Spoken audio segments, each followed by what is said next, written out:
Broadcasting live. It's America's longest running talk show on computers. It's Computer America, bringing you the biggest names in technology with guest interviews, new products, and your emails. Listen live at computeramerica.com on any device around the world. Email the show at live@computeramerica.com or find us on social media.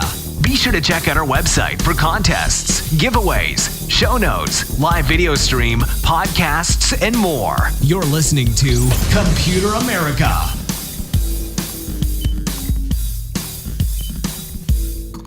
Hello and welcome into the Computer America Show. We are the nation's longest running, nationally syndicated radio talk show on computers and technology. Thank you for joining us. I'm your host, Ben Crossman, and I hope all of you are having a great day because we have a great show for you, where today on the program, in both segments, we have the one, the only Mr. Mike Cermak, owner-operator of techguy.org, where you can go find others like yourself who, either just want to chat about general computer things. They have a lovely little community over there, as well as, everything from tech support to, if you want to know about the latest gadget or get recommendations. Hey, techguy.org, of course, is our go-to place to direct people, but we have the owner and operator here to tell us about, lately we've been talking a lot about the news and just, the tech in general, newest releases, things like that. It's always been a very fun show. So happy that he can join us, and we're going to introduce him in just a moment. But a couple of things before we do, including computeramerica.com.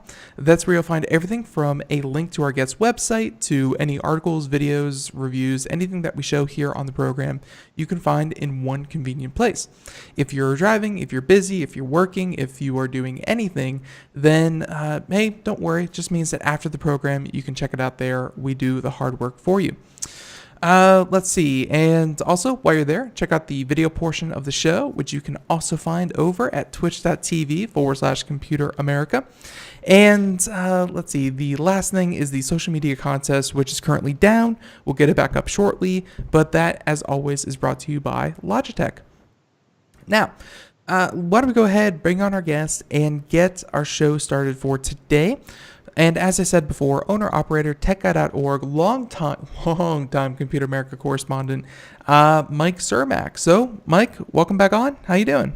I'm doing pretty well. How about yourself? I am doing well as well. So, and, we were talking a bit before the show, but, there's been a couple of big events, and I guess the one probably freshest in everyone's mind would be the text message that I assume everyone got in the past hour or so.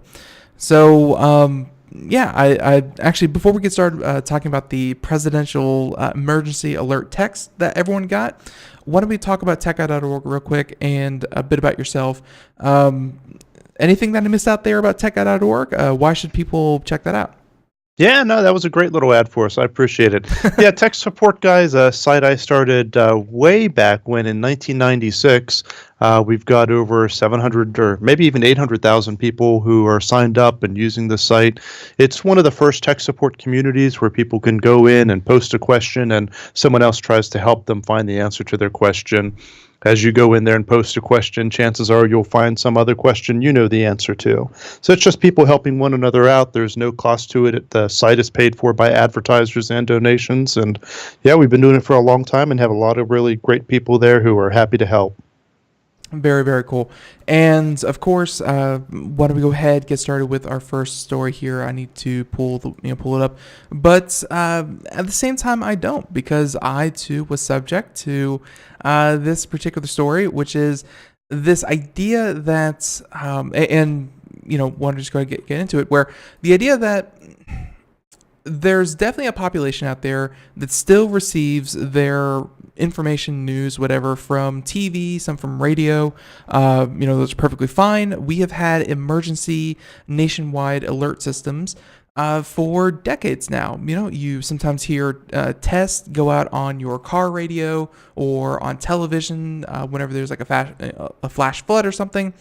Usually a tone followed by a message, and we've had those forever. But I guess as phones become a bigger part of our lives, they have been the missing link to getting relevant, important, and useful, or immediate information to people. So talk about this. You found this article here from CNET, but also at the same time, you received yours?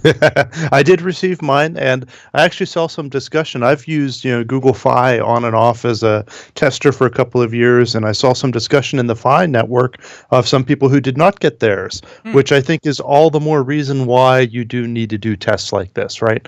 So the idea of this wireless emergency alert system was created back around 2006, I think, and makes a lot of sense. It allows the government to be able to set alerts out not just nationwide but also just geographic areas, and can be used to warn people of upcoming storms or tornadoes or other major issues, and also give them additional information as needed. And fortunately, I haven't seen mine go off very often, and it is, another step forward beyond that emergency broadcast system that we're all familiar with that you mentioned on radio and TV, which is, I think, really important today to have this wireless version of it, the wireless emergency alert system, because so few people are watching TV or listening to radio anymore, right? I suspect a great percent. well, not traditional radio, right? They're listening to the live stream or to the podcast. There you go. Exactly. I'm 100% serious, though. I mean, I listen to podcasts all the time, and live streams for that matter. I couldn't tell you the last time I listened to an FM broadcast. And even beyond that, I mean, so much of it is, so much media nowadays is time shifted. Like, before you could probably count on people sitting down at a television or having the radio on, playing live in the background, but so many people either stream their music or they, like you said, podcast or watch Netflix. Nothing is really hooked up to a live feed anymore. So messages that go out on live feeds, hey, if you're laying there listening to a podcast at 11 p.m., if maybe during the podcast they try to send out a warning, it's 5 hours late. It's 12 hours late from when it was actually recorded, and you finally get the message. So it had to be immediate, and it had to be, I guess, kind of not on any kind of live, stream. It had to be, it just had to be wireless, like you said. Yep, and it makes a lot of sense, right? Because everyone has their wireless device in their pocket all the time. It's so ubiquitous that it is the proper way to alert people of that level of an emergency. So it makes perfect sense for them to do that. And the way the act was written back when they first wrote it said that the president can also send out alerts or can initiate them. That level of the system hadn't been tested before today, but no matter what you think of Trump, I think it makes sense to test that type of an alert system and find out where it failed. Right. Obviously we live in a very political time, more so than ever. And and as I was saying before, we were talking to this lady. It was our first time meeting her, and as we were discussing things, we got the text. Obviously it was 2:18 p.m. Eastern. If anyone out there was keeping track, that was exactly when it went out. Was 2:18. Everyone got it. She looked at her phone and said, "I don't like this." And I was like, "What's not to like?" And she's like, "Oh, it's just another way for the government to intrude on my life." And I was like, being so connected that you have a smartphone in your pocket, like privacy aside and things like that, it's like, what a weird line to draw for your own personal liberties at this device that you did not make, you did not program, you did not choose half the apps on your phone. And it's like, that's the line you draw. Is the president able to send you a text message in times of emergency? And yeah, I'm right there with you. Regardless of politics, this is just a very logical step because, even myself, when I'm, the hurricane just hit the Carolinas, where we have our studio. And whenever I was looking for up-to-date information, I didn't turn on the Weather Channel. I didn't go to the radio. That with 16 D-cell batteries in it, I pulled out my phone and I was looking for information. So I think a lot of people do the same. And this is simply an update to a system that's been in use for decades. So yeah, and in in a lot of cases, I can understand the argument. It's my phone. I've paid for it. I paid for the service. I should be able to choose who gets to alert me. And on the other hand, if it were to become something other than true emergency alerts, if it was Right. abused by the government to send out propaganda or something, I could see concerns with that. In most phones, you can turn off emergency alerts. There's a handful that I understand you can't, but in most cases you can. But why would you? I've never seen and I've never heard of it being misused. So Right. as long as that's the case, I think it's great. If it becomes misused, I think the real reaction should be people against the government for misusing this emergency system that will cause people not to listen to it versus being able to disable the emergency system. Right. And there was, of course, instances where I know most iOS have this where you can either turn it on or off. But let's see, when I was living in Florida, it was a lot of silver alerts.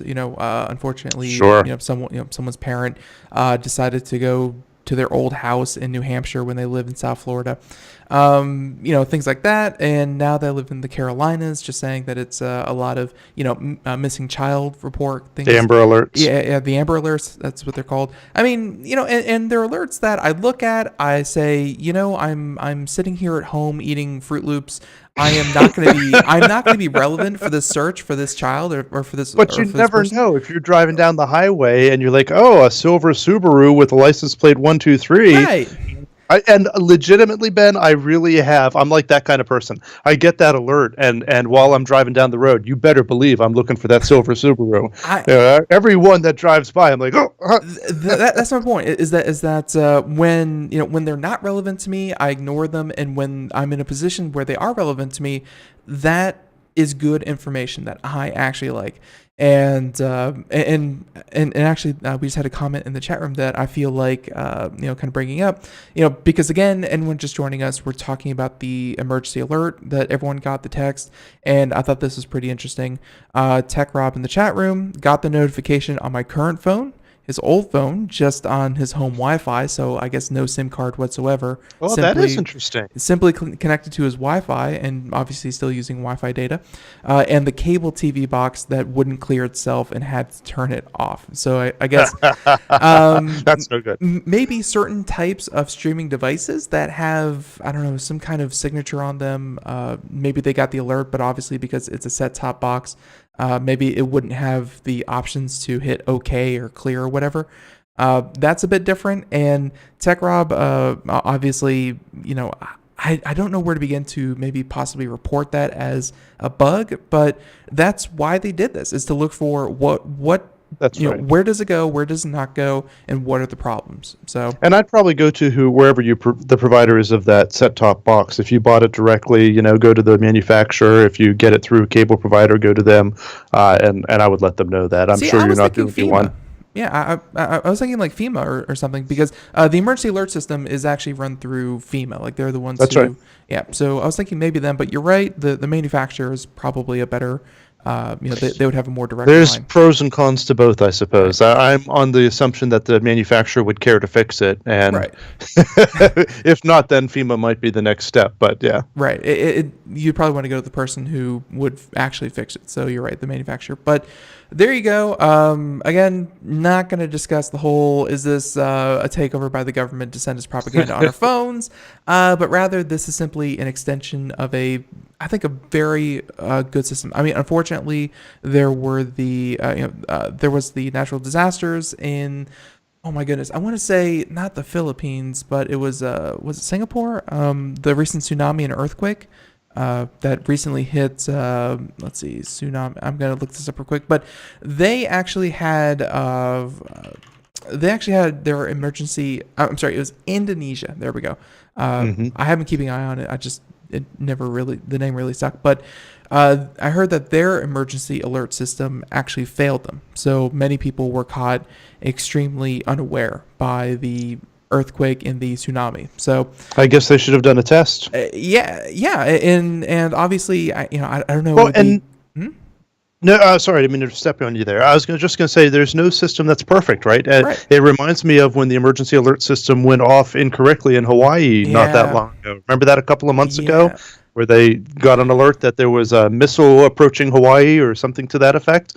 And I was actually listening to a recording of a police scanner at the time from Hawaii of the I bet you it was police scary. officers. Yeah, because, they didn't have any way of knowing either what was legit or not. All the police officers got the same alert on their phone as everyone else did, and they're calling into dispatch, and dispatch is trying to release or is trying to reach the emergency management, who, of course, as you can imagine, was pretty inundated at that time, and the police are trying to figure out what to do about it. Right? He's like, do we clear the beaches? Do we what are we going to do? And there was a lot of confusion. There was a lot of unknowns, and I think in moments like that, like text messages really are a great way, because obviously sending out a simple recorded voice, that's one thing, and then immediately following up with another one to clear it up. I mean, it gets very confusing because people start to, you're not going to sit there and wait for, when it says find shelter immediately, they aren't going to sit there and wait at their televisions for a follow up saying JK LOL winky emoji,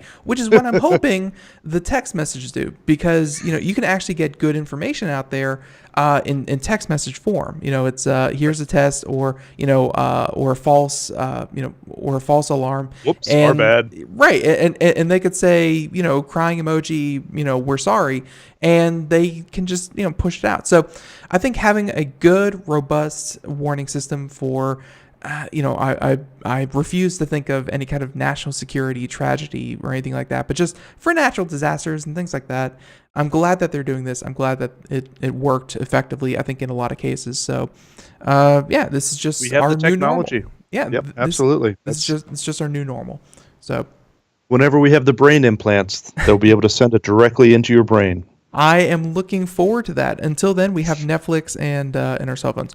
So, okay, there's that one. We're going to go ahead and put that aside.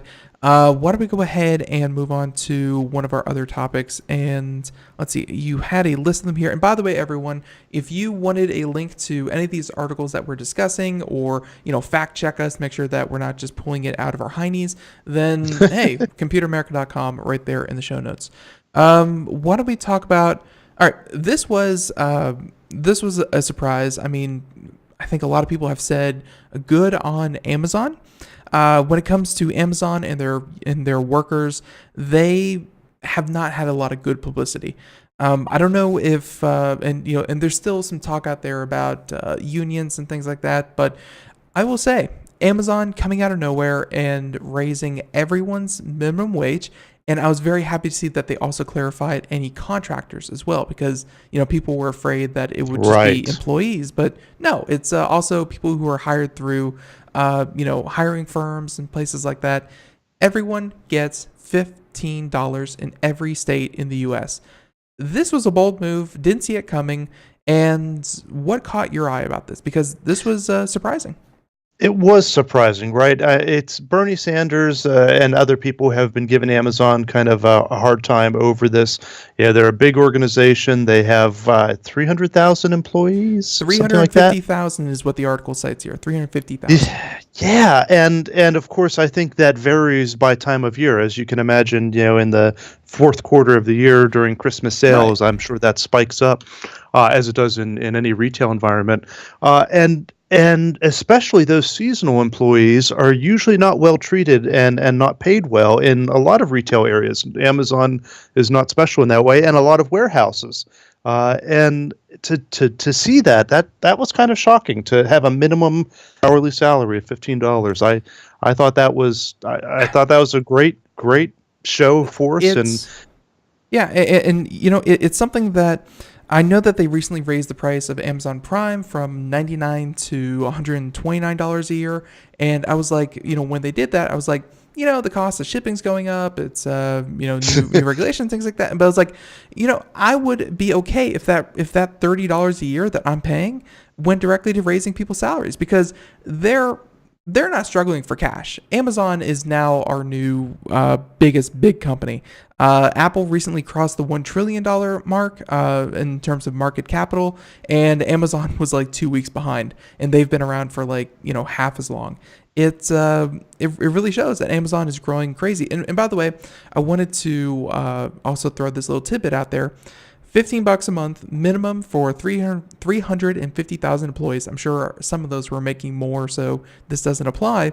But Wyoming is, no offense to Wyoming, I'm calling you out. They have the lowest state population of 573,000. Just Googled it, believe me. So 350, more than half the population of Wyoming just got a raise all at once across the U.S. Wow. That's going to have a lot of ripple effect, either from competitors or just, or just buying power of, half of a state of the United States. But that's going to have a lot of positive effects. I really am hoping. Yeah, I hope you're right. I know for a long time Amazon wasn't even profitable, and I was looking it up, and they are very much profitable these days. And turned out that last year they had $3 billion in profit as their revenue grew by 31%. So they're doing A-okay.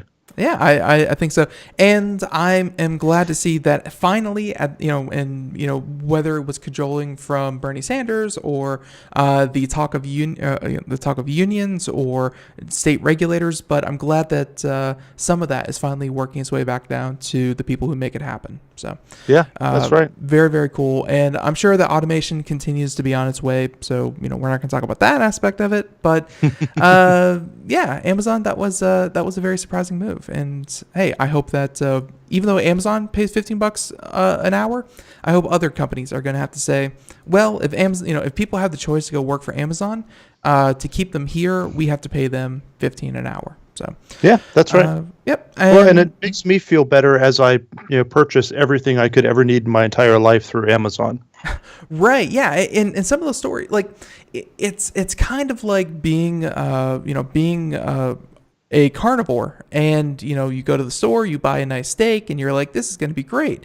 And then you watch a little documentary, and it's like, here's how people who eat steak are ruining the world. And you're like, right. I just wanted a tasty dinner, and now I am the prime cause of all evil. And it kind of felt the same way with Amazon, where it's like, I purchased, recently, they had a selection of sodas, and it's like sodas, we could go down to the store, buy it for $10, or we could buy it from Amazon for $10, wait 2 days, free shipping, and get the flavors that we actually want. And it's like, all right, something as simple as that. And then it's like, Amazon workers are, not allowed to go to the bathroom and are working in 110 degree warehouses and 12-hour shifts with no bathroom breaks. And it's like, I didn't want that. I just wanted, the soda that I did. So I hope working conditions improve. I hope all the stories go away. But you're right. At least people are getting paid something. You're right. The minimum hourly rate isn't the only, or perhaps even the most important factor. But it's something. But yeah, it's something. It is one thing to keep track of. So right. Okay. Good on them. Hopefully they continue to improve things. What he said. Now let's get something a little bit more techier. And I did not see this one, so I'm glad that you brought it up. When was this actually announced? Because October 3rd is the article from The Verge. Wi-Fi. And yeah, Wi-Fi.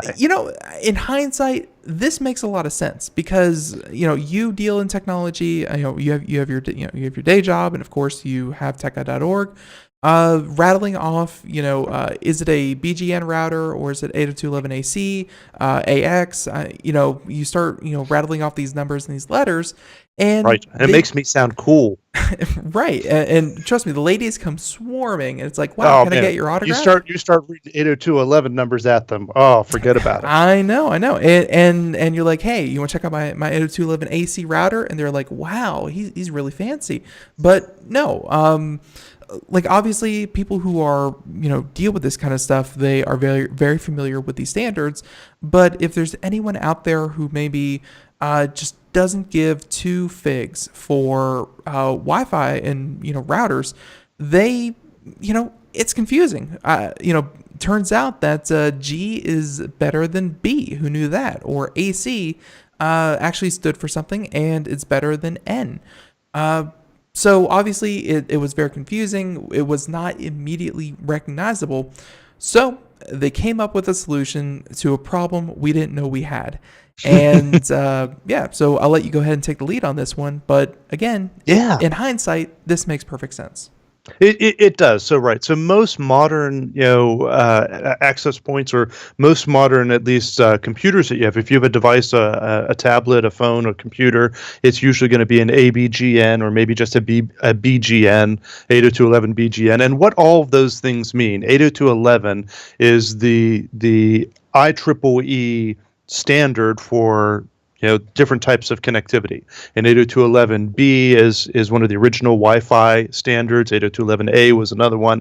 802.11g, and so you have a lot of devices that will support some subset of those, right? So they call them, AGN, X Wi-Fi, right, which refers back to these 802.11s. But as it turns out, non-tech people don't like having to figure all of that out or remember all of this nonsense. So they're going to change it to just like a version number. So you're going to have Wi-Fi 5, Wi-Fi 6, Wi-Fi 4, and even the simplest person will be able to distinguish between them and hopefully be able to understand, in most cases 6 is better than 5, and in most cases 5 is better than 4. And I have a little bit of a gripe with this article in that it kind of indicates that that's always the case, and you and I know that's not it. And they also indicate in it that it's always backwards compatible. And that's not the case with some versions of 802.11. That B is not compatible with A, and that G is backwards compatible with B, but not with A. And anyhow, so it's not exactly that, which is probably why Wi-Fi 1 and Wi-Fi 2 and Wi-Fi 3 aren't going to actually be officially branded. They're officially starting with 4, and I suspect that's probably part of the reason why, because of that compatibility issue, and that all future versions of Wi-Fi will have to be backwards compatible. And I guess another thing is, one thing that I guess is still going to have to be made clear is that, much like, let's say, the iPhone market, where an iPhone 6 versus an iPhone 7, some people would be okay with an iPhone 6. They go out, they buy an iPhone 6. It's cheaper because it's older technology, blah, blah, blah. But when it comes to Wi-Fi, I think that, when we talk about, let's say, BGN, AC, a lot of people could probably get away with 802.11n. It's not that old. I mean, a lot of devices, of course, use it as a standard. AC is preferable. AX is just coming out, and we know that AX is better for short field communication, as opposed to kind of filling up a whole house or multiple access points. I mean things like that. And it's like people are immediately going to gravitate, or I'm sorry, not immediately gravitate, but people are going to say, I'm okay with Wi-Fi 1. And in reality, I would never recommend anyone go to Wi-Fi 1. Like, I guess these numbers, which one's better, but you don't know where's the cutoff point for when you should stop even considering, I guess. And just the opposite as well, right? So whenever 802.11, my brain just died. AX. Whenever AX comes out, it may be that may be considered Wi-Fi 6 or Wi-Fi 7 or whatever. People are going to say, "Oh, well, this is the newest Wi-Fi. I have Wi-Fi version 7. I want to use that one for sure."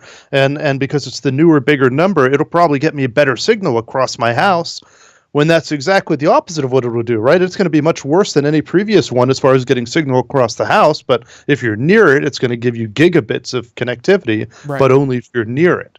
So it's not as clear cut, right, as just saying 5 is not as good as 6.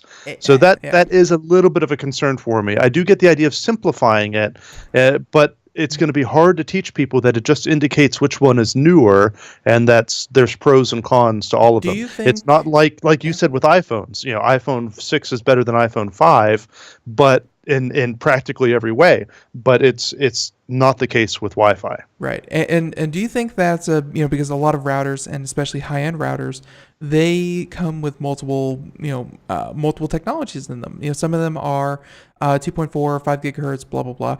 They, some come with like a 802.11n router mixed with an AC. Like, you can kind of choose which technology you want to do. I guess at that point they would just say that it's a Wi-Fi 4/5 router instead of. Yep, I think that's exactly what they'll do. That again, 1, 2, 3, 4, 5, 6 is definitely better than these numbers. It's just routers in general. This does not clear up the whole thing. I think for everyone, it does not suddenly make this. It almost seems to me like it would have been better to use letters, but just go in order, right? Just be A, B, C, D instead of 1, 2, 3, 4, because then at least you still have the differentiation. It's so easy to identify. Right. It's still you still have a moving scale on it, but it doesn't imply necessarily that C is better than B. Possibly. I don't know. Mike, I have to cut you off there. Music playing in the background. Everyone, more techguide.org, more Computer America, more news right after this. Everyone, stay tuned. Greece is cheap. But the airfare costs a fortune. Paris? Not much closer, and again, airfare... What about Puerto Vallarta? Let's face it, flying anywhere is just too expensive. Wait, what's this? Low-cost airlines. With one call to low-cost airlines, you'll drastically slash your travel costs. We're talking insanely low airline prices to any of your favorite destinations. Where would you like to go? London, Rome, Costa Rica, Australia? Wow, that's cheap. So why wait? Call now to learn how crazy cheap it is to fly anywhere in the U.S. or international. Our prices are so low, we can't publish them. The only way to get them is to call to instantly hear the most amazing best deals on airline travel. It's that easy. So call now and start packing. 800-215-4461.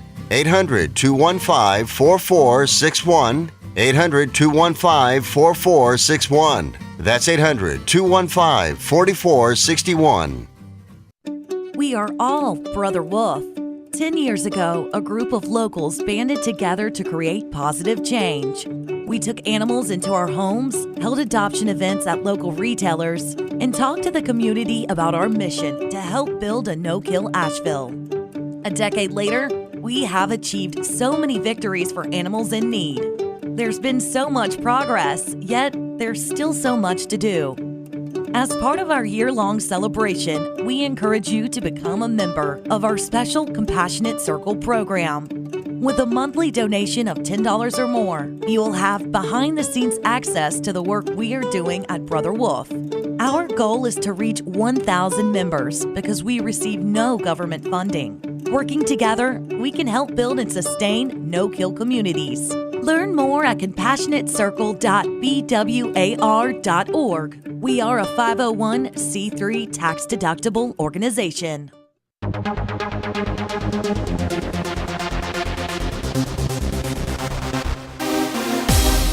And welcome back to the Computer America Show. It is 32 minutes past the hour as we continue on here, and we are talking with Mike Cermak, techguide.org, and by the way, everyone, if you miss any part of today's conversation, please feel free to check us out wherever podcasts are heard, including iTunes, Google Play, and of course iHeartRadio, as well as a number of others.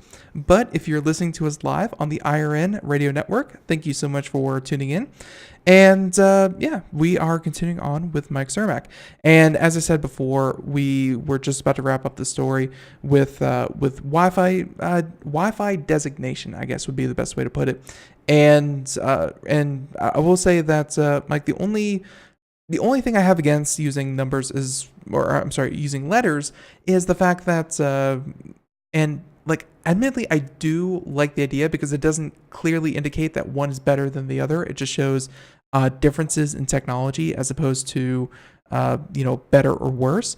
But there's only 26 letters before we start to, kind of coming up to the same problem that we have. So future proofing. I like the future proof. I suppose that's true, but can you actually imagine that getting to Wi-Fi 99. That I think we got a little way to go, right? In the last 20 years, we've only gone up to Wi-Fi 5, so I think we'll be all right for a while. That's true. That's true. But I think that it's interesting when you look at things like the iPhone, where they're almost going away from just pure number, right? It's always been relatively easy to know that iPhone 4 and iPhone 5 and iPhone 6 and iPhone 7 and iPhone 8, and then iPhone X and XR and what the. Yeah.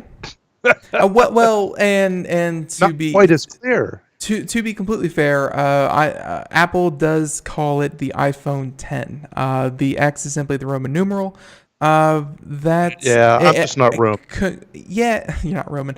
Consumers definitely call it the iPhone X. But I don't know, the iPhone XS. That's so 10R is the newer version of the 10. Mm-hmm. I don't know. That just seems. Well, yeah, and I don't know. Apple does its own thing. Shouldn't it be called the iPhone XI? There's something weird about the number 9. People pointed this out with like Windows 10, and then the iPhone 10. I guess 9's just an unlucky number, so we got that whole confusing thing. We got that whole. I didn't realize that 9 was an unlucky number. I could understand skipping iPhone 13, but I guess. I have no justification for why Apple does the things that it does, other than it's worth a lot of money and it's chic to do it. But speaking of what's chic, hey, maybe you will see Wi-Fi 6 and you'll hear it here first, and you won't say, "What the heck is Wi-Fi 6?" And now you know. Wi-Fi. I think Wi-Fi 5 is going to be 802.11ac.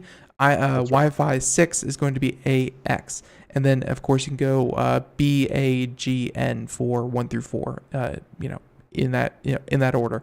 Again, this does not turn Wi-Fi routers or anything like that into a completely foolproof, kind of technology. But it's a little bit of a clarification. Not perfect though. But okay.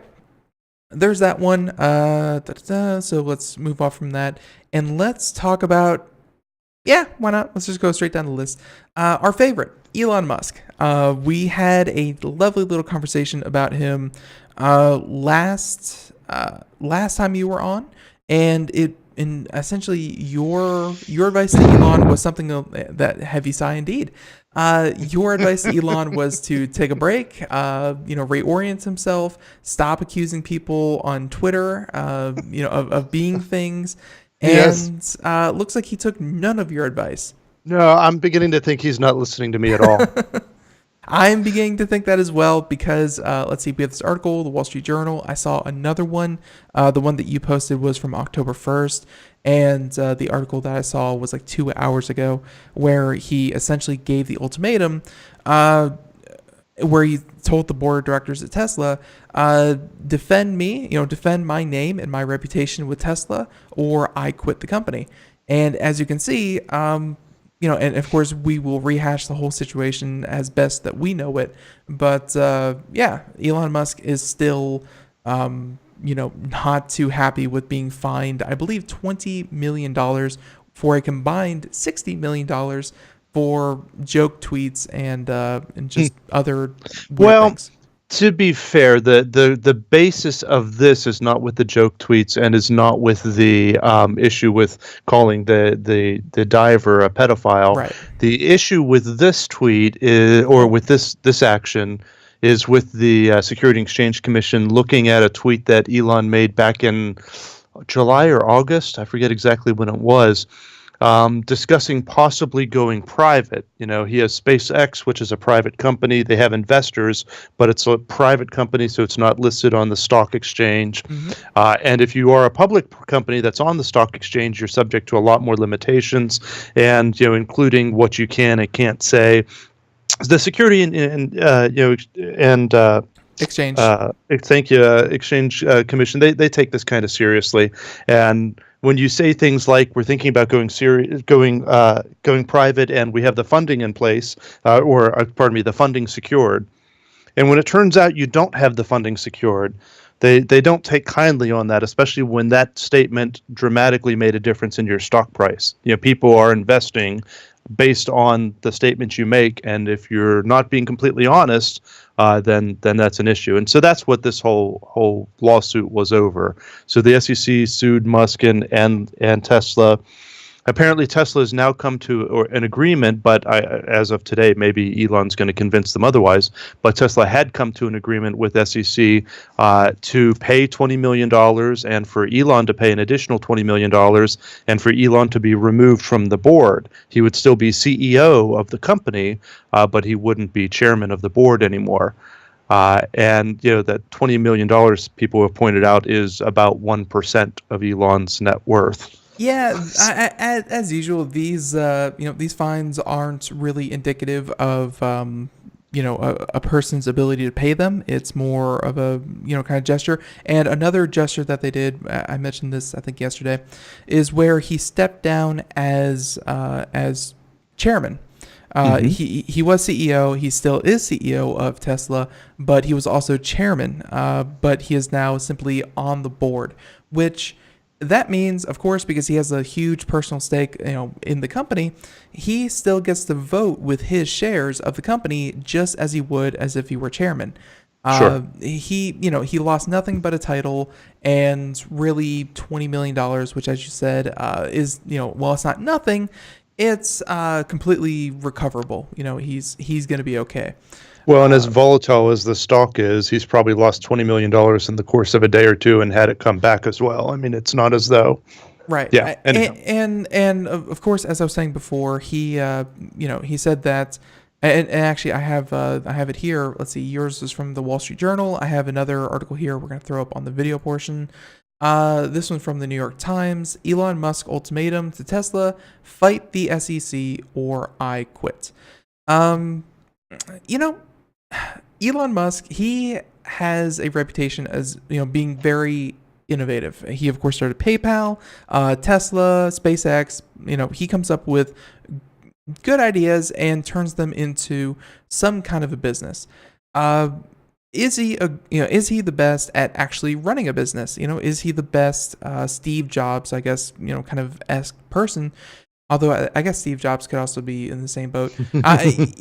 Remember, Steve Jobs was removed from Apple for a time as well. That's true, because I think it was because he was like eccentric and whatever. But that's what these sort of people tend to be, right? Right. But does that make them the best, or I guess does that make them the best CEO?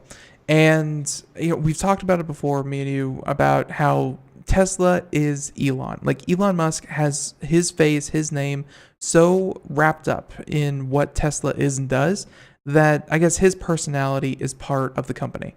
But I can't help but feel like that's starting to really be a bad thing, because I think Tesla is a car company. They make very, very cool cars. It's, they've made electric cars cool again, or cool maybe for the first time even.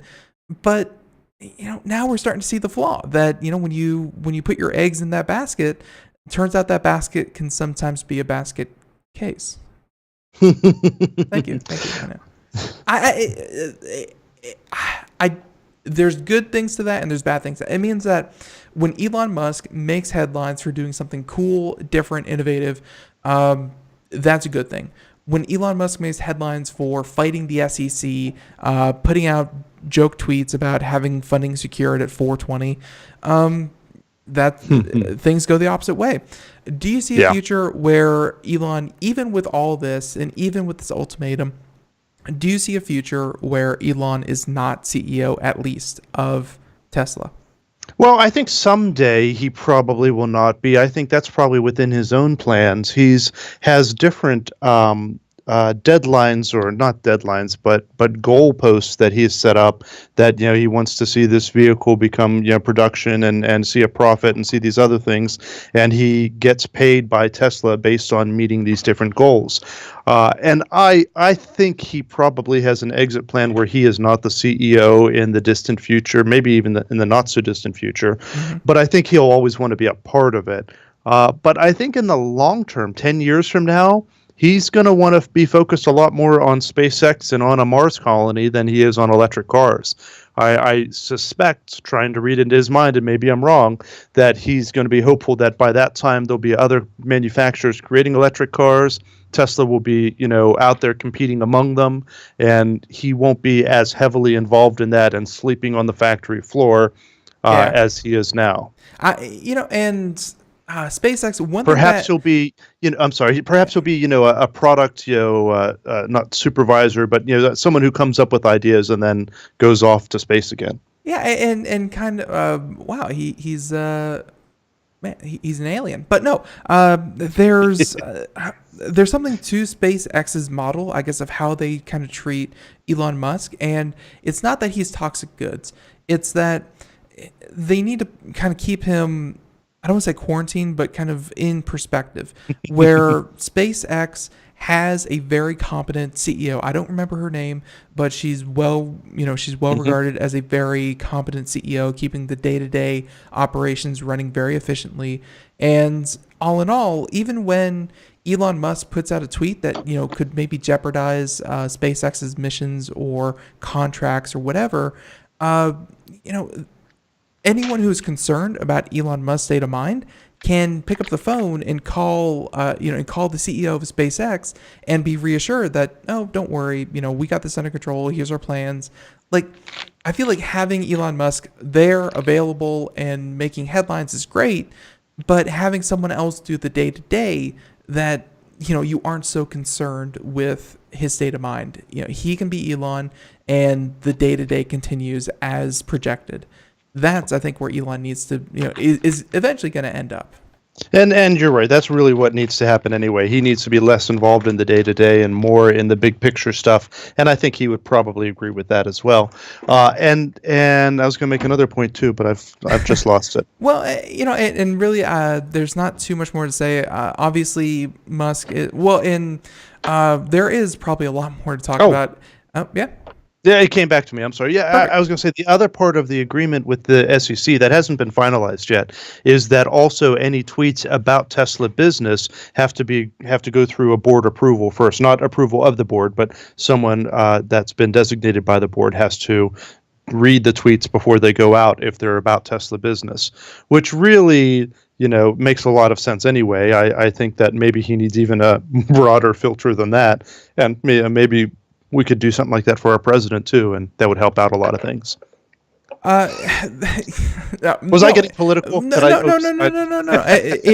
There's a reason that, and some people really appreciate the authenticity that Elon Musk brings to the position of CEO and head of a multi-billion-dollar corporation, but there's also a reason that take any Fortune 100 company out there, they have a hired, directed PR person who manages social media accounts, and all in all, they are kept on a very tight rein. Where it's like, hey, can I send out this tweet that check out this cat video? It's like, does that relate to our business? Is it for a promotion or a sale? Has the promotion or sale been approved by so and so organization? Like, they're kept on a very tight rein. They look very artificial. They look very corporate, but you don't.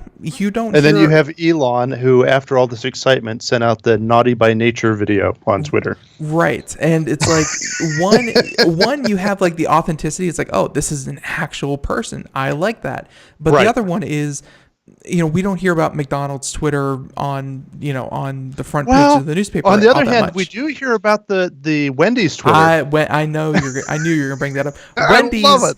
Anyone out there who wants a good laugh and you have like a lunch break and you're bored and you want to, read Wendy's Twitter account, that's kind of an exception. I don't know who runs that, but they are very good at being not so corporate and stiff. And there's pros and cons to each, right? I mean, you don't want super corporate, but when it comes to things that may affect the stock market, you just have to have that filtered through an attorney. Like you have to have someone look at that and say, no, you can't send that. Right, absolutely. And so, okay, I think we're going to leave that there. Is, I bet you by the time that you come on November, everything goes as planned. There's going to be more to this. I can almost guarantee it. Because, again, the article that came out 2 hours ago, the author of it kind of puts, kind of put a quote unquote suicide pact between Elon and Tesla, the company. And I was like, that's some weird language to use with the company. But okay, again, that's going to be here for next show. Now, let's see. I know that we talked about some things before the show. Let's see. What was the other topic you had? You know what? We should, if this takes up the rest of the show, I'm completely okay with that. Let's start with this first article, the top 5 announcements at Microsoft Surface event. I did not cover this at all on the show. So this will be all new information for anyone who strictly gets our information from Computer America, which I do not recommend because I only have an hour. And, there's a lot of stuff that I just kind of steer away from. But I do like new releases. I do like new hardware announcements. And this was, let me just browse through real quick to see if they actually announced it here. App mirroring, yes. So a lot of big announcements. And I think personally the biggest one, they have it at the end of this article, is the fact that Android is now Microsoft and Microsoft Android to a small extent. To a small extent, right? Yes. So they are adding some Windows 10 features that allow you to cast your Android screen onto a Windows 10 device, which is pretty cool for a lot of reasons. That could be a lot more convenient when you're sitting at your desk to be able to operate your Android with Windows versus through the little device.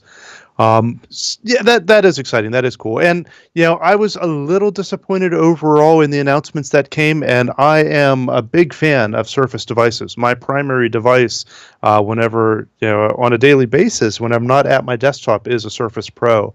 And speaking of weird numbering, right, we went from the Surface Pro and Surface Pro 2 and 3, and I have the Surface Pro from last year that didn't have a number, where Microsoft's like, yeah, it's just going to be the Surface Pro now because we're done with the numbers. Yeah. So everyone called it the Surface Pro 2017 or the Surface Pro 5, even though it wasn't a 5, or I forget what the official number was, a 1778 or whatever. And so now they're back to, we need numbers. So Surface Pro 6 is seemingly going to be the new one.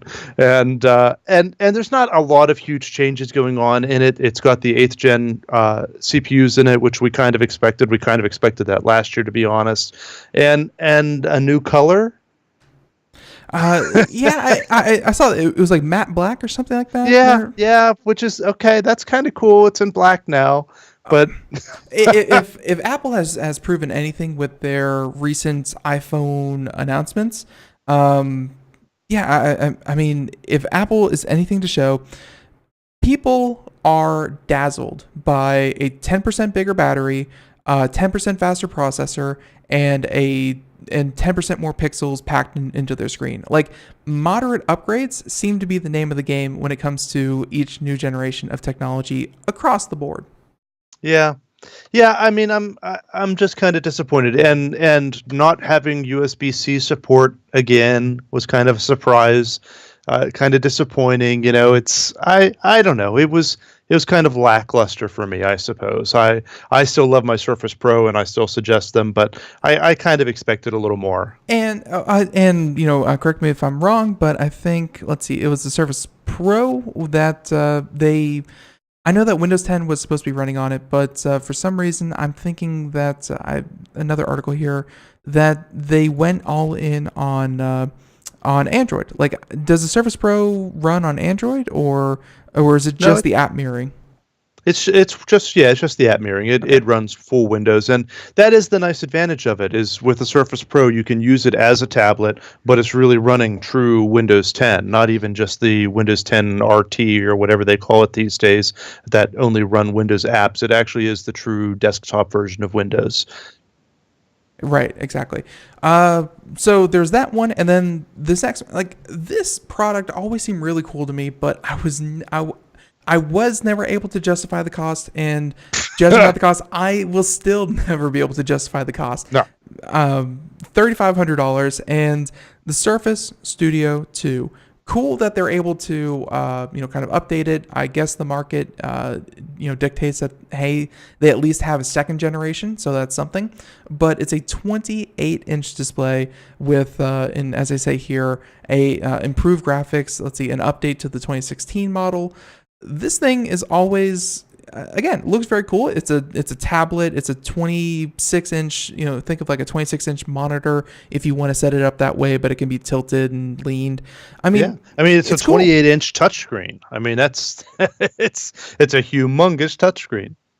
Yeah. So and it even has like this cool like little dial thing, and someone playing Minecraft on it. It looks like, so it does all the important things.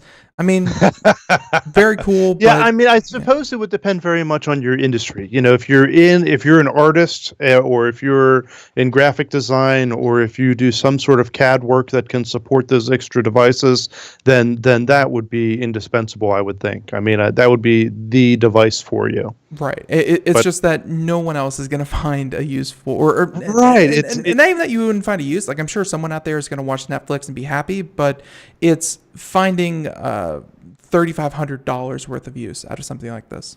Right. That's exactly right. You got it. It's very cool. And that's called, I don't know if you said that it's the Surface 2, Surface right. Studio 2. The Surface, Studio is what it's called. Surface Studio. Yep. Yeah. Surface Studio 2. And, but honestly, I think that I also like this just because it kind of looks like an Apple device, but it's from Microsoft. And I'm surprised that Apple didn't come out with something like this. So, all right, there's that. And then let's see. And a lot of these devices are kind of Apple-esque in a way, right? Including their price tag, by the way. But they feel like premium devices. They kind of have that premium feel to them. And I think that's what Microsoft is trying to do.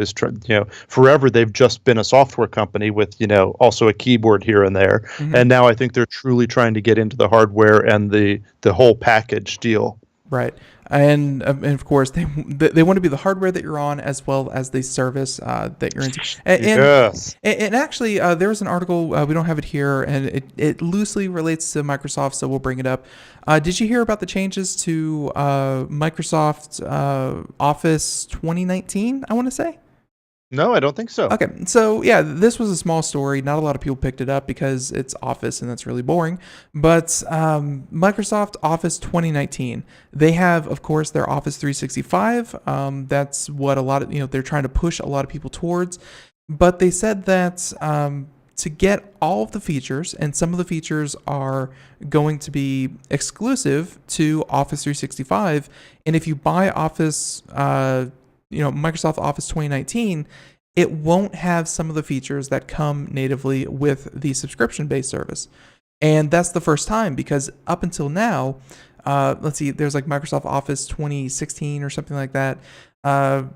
Every non-subscription based service has had every single feature that the online service did, but now they're starting to deviate, and there's going to be 365 and then the less full-featured, less integrated Office 2019.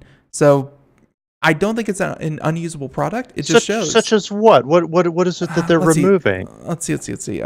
Features not in Office 2019. I think it was some of the syncing kinds of deals, like note taking and dictation, or not dictation, but there were some collaborative tools that weren't available in Office 2019 that were available in Office 365. But were available in 2016? They were run through Microsoft servers, and they were, kind of footing the bill for that, but they won't be available come 2019. And I'm sure that the services will be discontinued in the earlier versions of Office 20 whatever. Interesting.